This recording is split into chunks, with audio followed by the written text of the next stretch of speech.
John Miller had owned his 40-acre farm for nearly 15 years. The property had been in his family for generations, a peaceful stretch of land with rolling fields, a small orchard, and a modest farmhouse that sat back from the county road. Every morning, John would wake before dawn, the routine of farm life etched into his bones after years of tending to the land his grandfather had once worked. The East Field in particular was his pride, rich soil that consistently produced the county's best soybeans. 3 months ago, the vacant property next door had been purchased by the Thompsons, a family from the city looking for a taste of country living.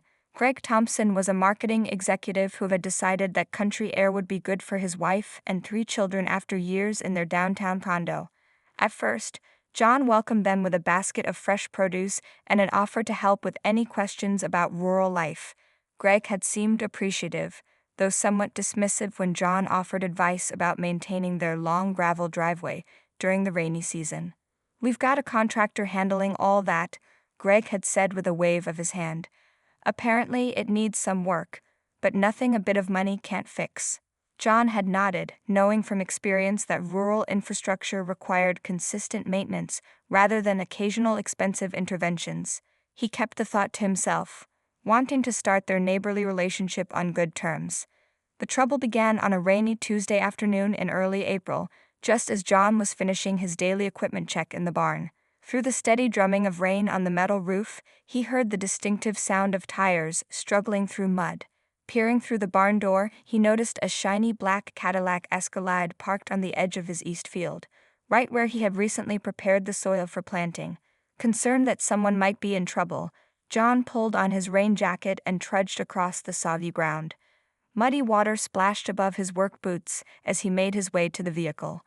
The SUV was empty, its pristine interior a stark contrast to the mud now splattered across its lower panels. No note on the windshield, no sign of why someone would abandon a luxury vehicle at the edge of his field. Hours later, as the spring rain continued to fall and John was preparing dinner in his kitchen, movement caught his eye through the window.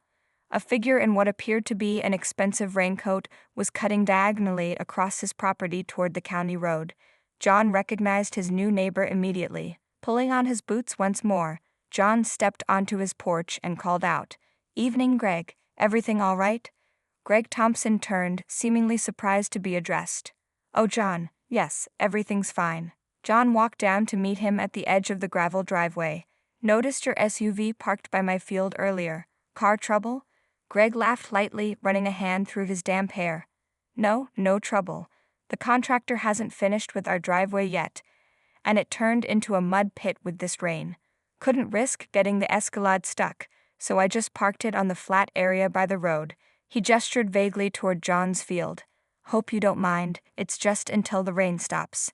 John studied his neighbor's face, searching for any acknowledgement that parking on someone else's property might require permission. Finding none, he kept his tone measured. "Actually, Greg, that's not a parking area, it's my farmland.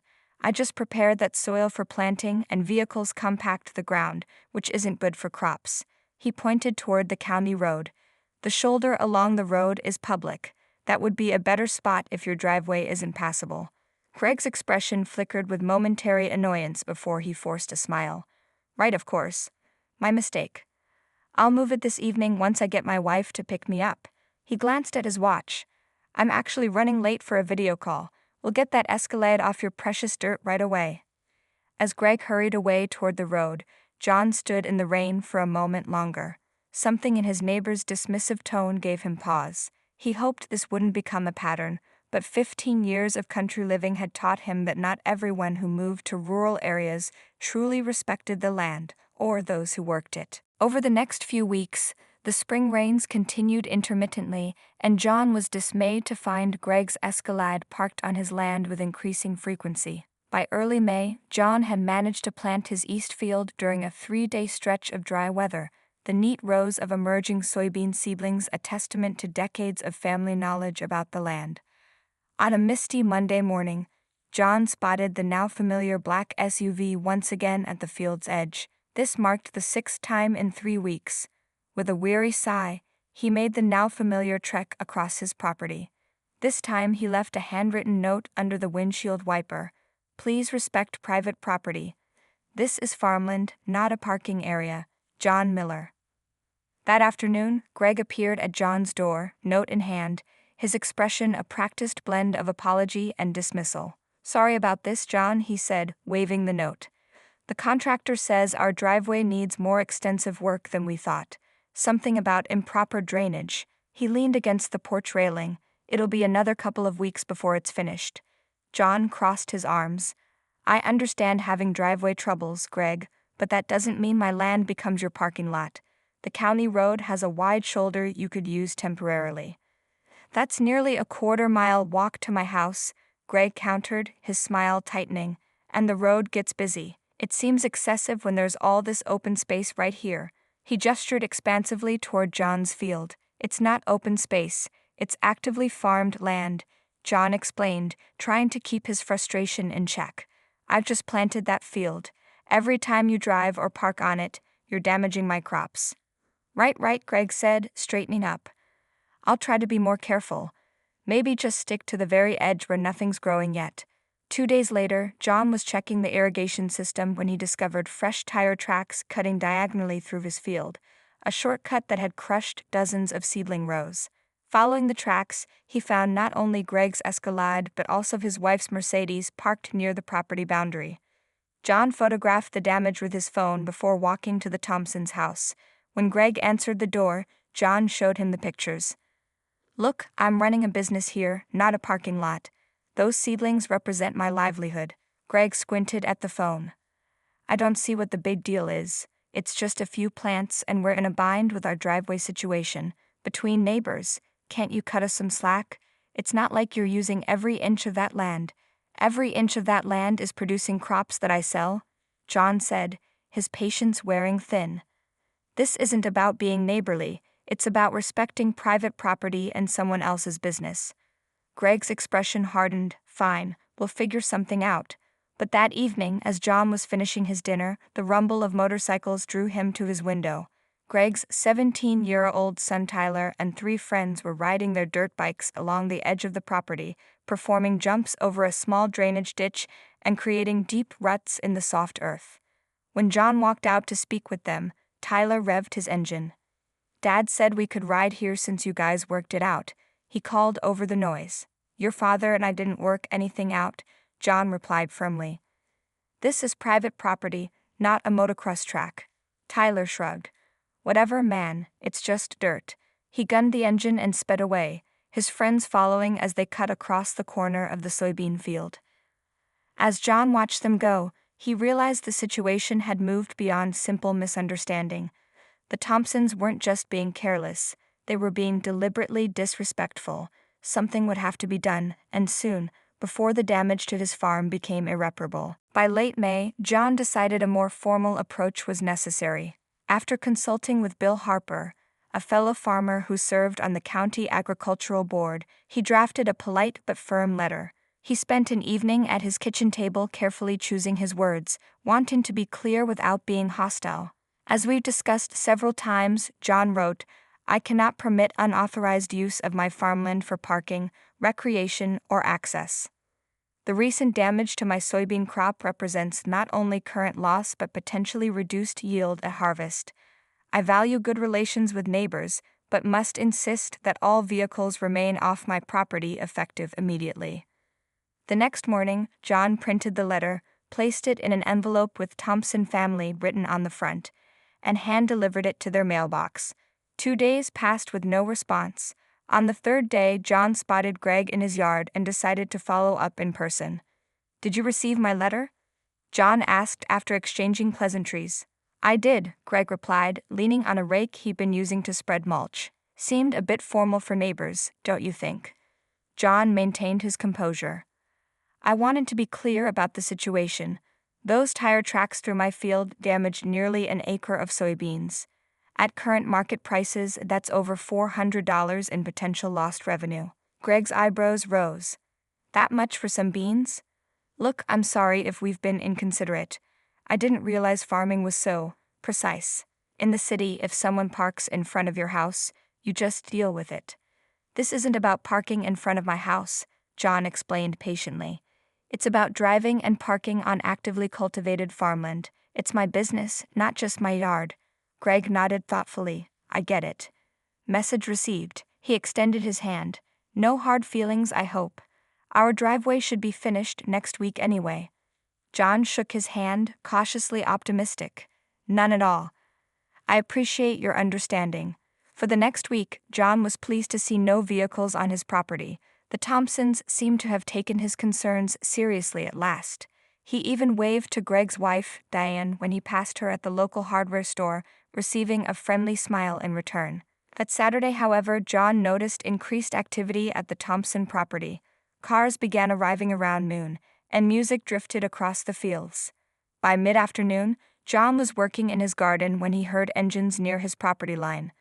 Looking up, he saw a procession of vehicles turning onto his land, a Range Rover, followed by two sedans, an older pickup truck, and finally a minivan. John watched in disbelief as they parked in a neat row along the edge of his field, exactly where Greg's vehicles had been parked before. Through his kitchen window, he could see the Thompsons had set up tables on their back patio. A party was clearly underway. With growing frustration, John walked across his property toward the gathering. As he approached, he slowed his pace, not wanting to create a scene in front of guests. That's when he overheard Greg's voice, louder than usual, perhaps amplified by a few drinks. Yeah, the driveway's almost done, but parking's still tight with everyone here, Greg was saying to a man in a golf shirt. The old farmer next door is touchy about his precious dirt, but what's he going to do about it? Call the dirt police? Several guests laughed. John stopped in his tracks, the disrespect hitting him like a physical blow.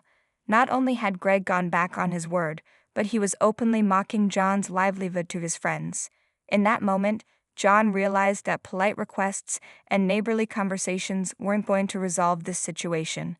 If Greg Thompson saw his farm as nothing but dirt, then perhaps it was time to let the law explain the meaning of property rights. Monday morning found John sitting in the wood-paneled office of Sarah Delaney, a local attorney who specialized in property disputes. Sarah had helped several farmers in the county with similar issues over her 20-year career. Based on what you've described, Sarah said, reviewing John's photos of the damage, we have clear documentation of repeated trespassing and property damage. She looked up from the images. What's your ideal outcome here, John? John considered the question. I just want them to respect my property and stop damaging my crops. I'm not looking to create a feud. Sarah nodded. Then let's start with the fundamentals. First, I recommend a professional survey to mark your property lines definitively. Second, we'll send a formal cease and desist letter. Third, install clear signage along the boundary. This creates an unambiguous legal foundation if we need to escalate further. 2 days later, John watched as the survey team placed markers at precise intervals along his property line. The lead surveyor confirmed what John already knew. The Thompsons had been regularly parking well within his boundaries. With the survey complete, bright orange stakes now visibly marked the dividing line between the properties. That weekend, John installed metal posts at 50-foot intervals along the boundary, each bearing a clearly visible, no trespassing sign. He took photographs of each sign placement for his records. From his porch, he noticed Greg watching the installation from his back deck, phone in hand.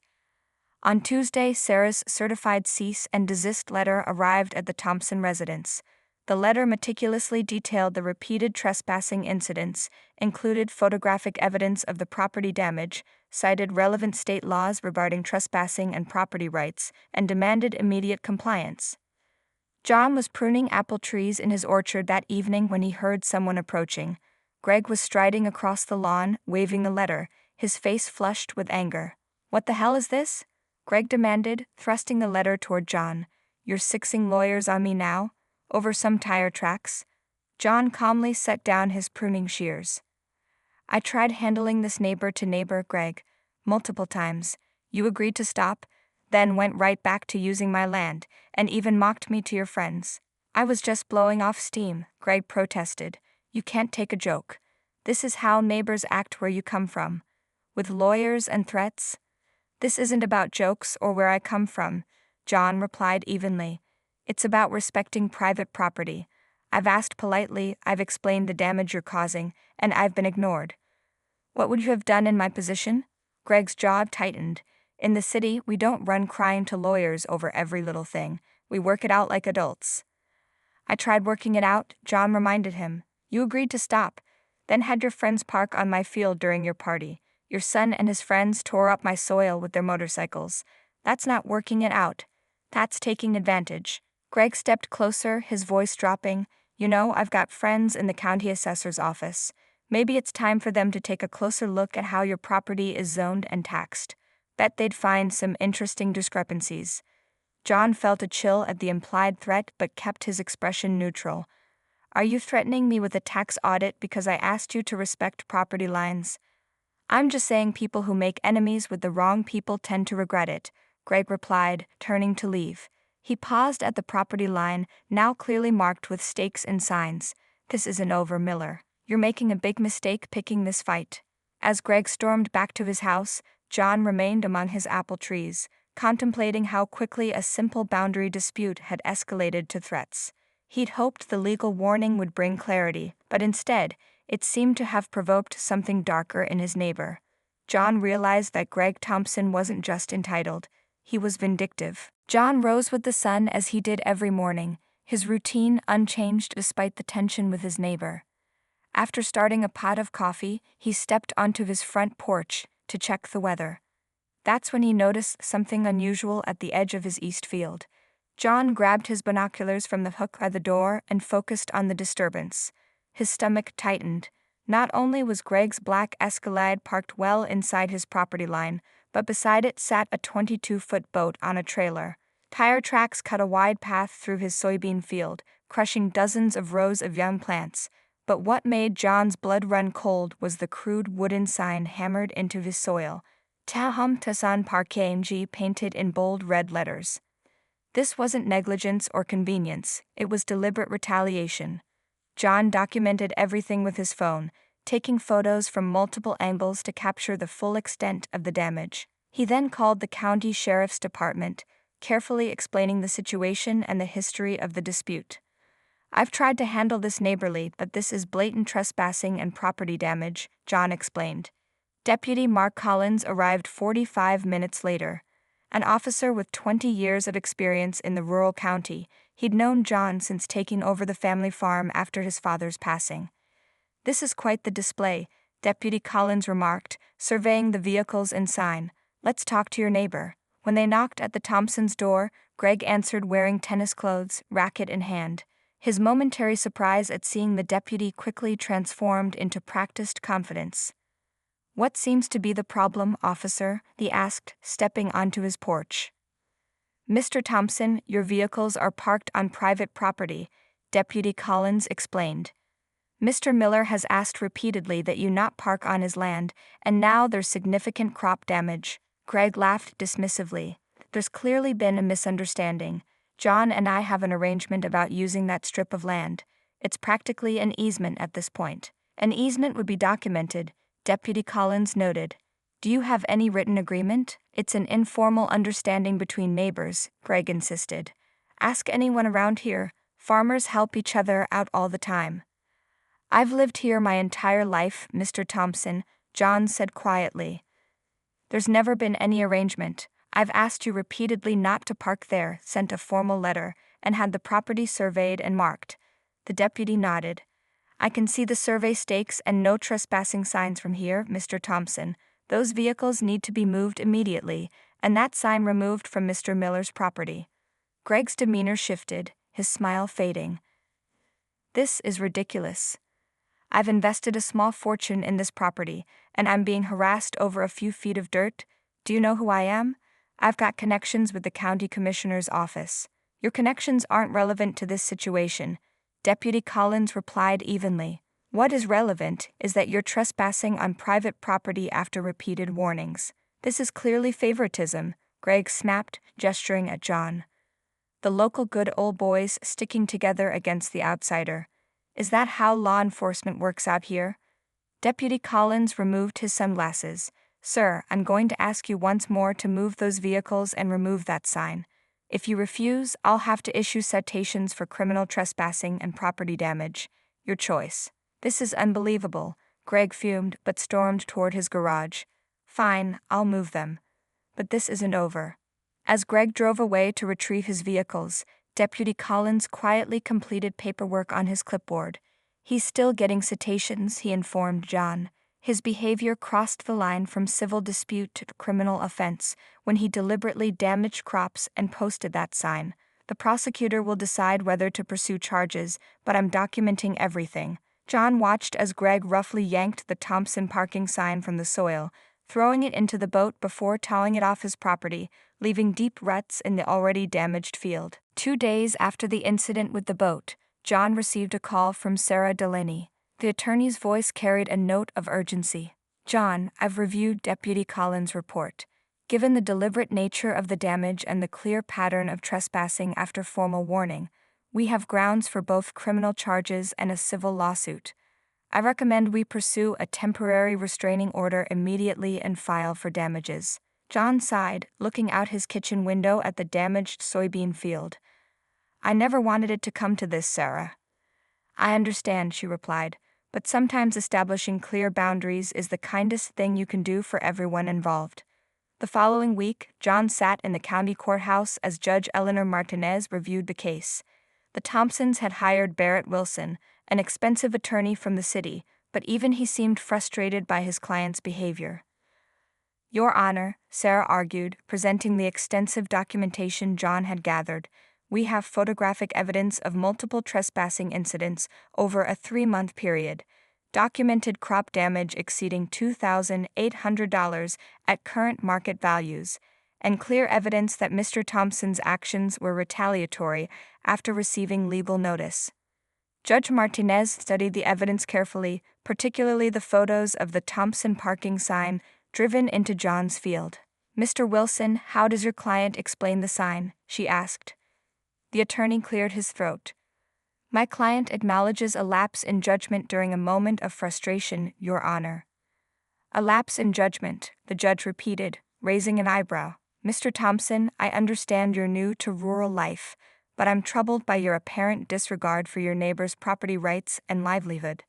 Greg, dressed in an expensive suit that seemed out of place in the small county courthouse, shifted uncomfortably. Your Honor, I believe this situation has been blown out of proportion. In the city. Mr. Thompson, Judge Martinez interrupted, this isn't the city. In rural communities, respect for property boundaries isn't just about legality, it's about respecting a way of life and your neighbor's means of supporting their family. The ruling came swiftly. The judge granted the temporary restraining order, requiring the Thompsons to remain at least 20 feet from John's property line except on the shared county road. She also ordered damages for the destroyed crops, reimbursement for the survey and legal fees, and required the Thompsons to complete a property owner's education course offered by the county extension office. As they left the courthouse, John nodded politely to Greg and his attorney. Greg turned away, his expression stony. He's not happy, Sarah observed, but he'll comply. No one wants to return to Judge Martinez's courtroom in contempt. Word of the lawsuit spread quickly through Riverdale County. John hadn't intended to make an example of his new neighbors, but the incident became a topic of conversation at the feed store, the diner, and the farmer's market. Other residents came forward with stories of similar encounters with the Thompsons, boundary disputes, noise complaints, hunting on private land without permission. By early August, professional landscapers were installing a row of arborvitae along the property line between John's farm and the Thompson residence, a living barrier that would eventually grow to provide privacy for both properties. John was inspecting the replanted section of his field in late September when Diane Thompson approached him, walking along the county road rather than cutting across his property. I wanted to apologize, she said, surprising John. Greg can be stubborn. He's used to getting his way. John nodded, unsure how to respond. We've put the house on the market, she continued. This move to the country was Greg's idea, but I don't think it's working out for any of us. Our realtor listed it yesterday. By November, a new family had purchased the Thompson property, a young couple with agricultural experience who introduced themselves to John with a basket of homemade bread and a respectful request for advice about winter preparations for their well system. As winter settled over his farm, John installed a simple split-rail fence along the surveyed property line, not tall enough to block the view, but clear enough to serve as a reminder. His grandfather had always told him that good fences make good neighbors. After his experience with the Thompsons, John understood the wisdom in those words more than ever.